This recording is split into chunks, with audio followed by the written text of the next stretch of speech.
environment where everybody is able to do that which they would want to do without interference, without fear of anything happening to them.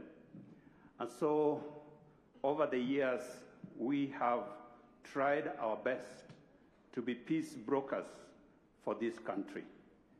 I was privileged in 2017, after the contested results of the elections, that I was part of a small team that from the diplomatic community, from the business sector, from civil society, and the religious communities under the leadership of the former U.S. Ambassador Robert Godek.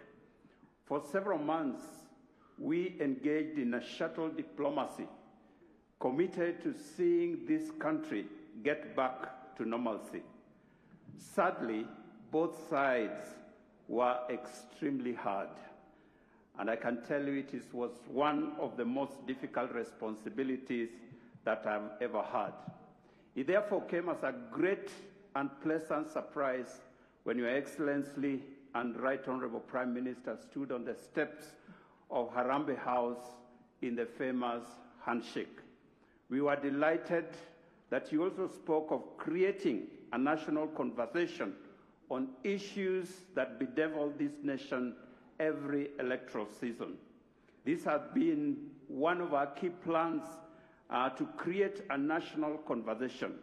In fact, our group was loosely known as National Conversation.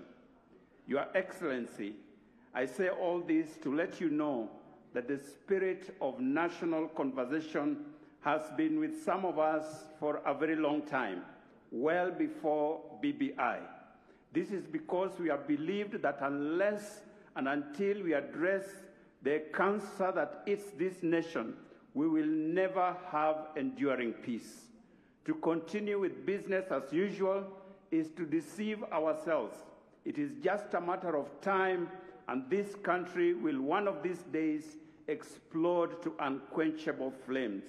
For this reason, we want to unequivocally laud the efforts that have been made by the steering team and by your leadership in addressing these issues. Your Excellency, we, however, have some very serious concerns. In this nation, we have developed a very dangerous tendency of politicizing everything. Even a very important matter as constitution-making gets shrouded in political intrigues. That is why we are finding ourselves with laws that cannot satisfy the desire of the political class, but do not effectively address our national needs and aspirations. It is in this light that I want to plead with our political leaders.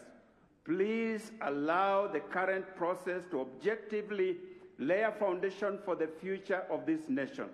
We must therefore remember that the laws you make today will tie your hands and your feet tomorrow. The liberties you take away today will imprison you tomorrow. It is most unfortunate that the politics of our nation is based on divide and rule. Politicians somehow believe that the only way to succeed is to divide us into dichotomous categories of us versus them. Yet, political interests shift rapidly.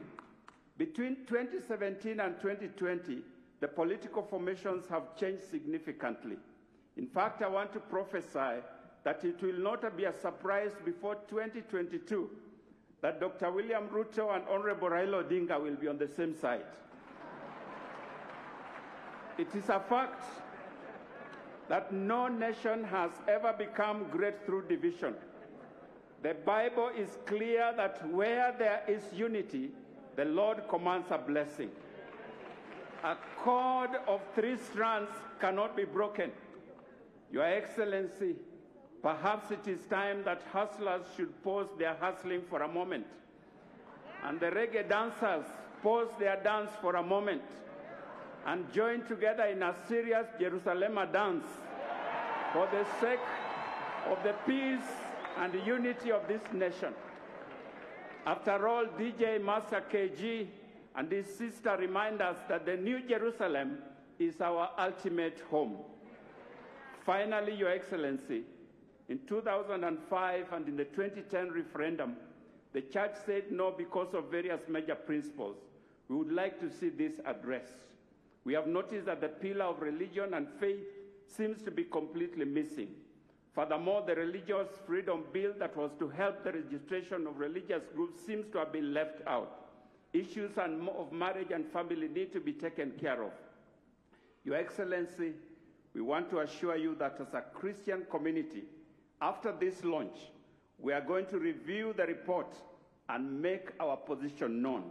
If we choose to support it, it will be because we believe it is good for the country.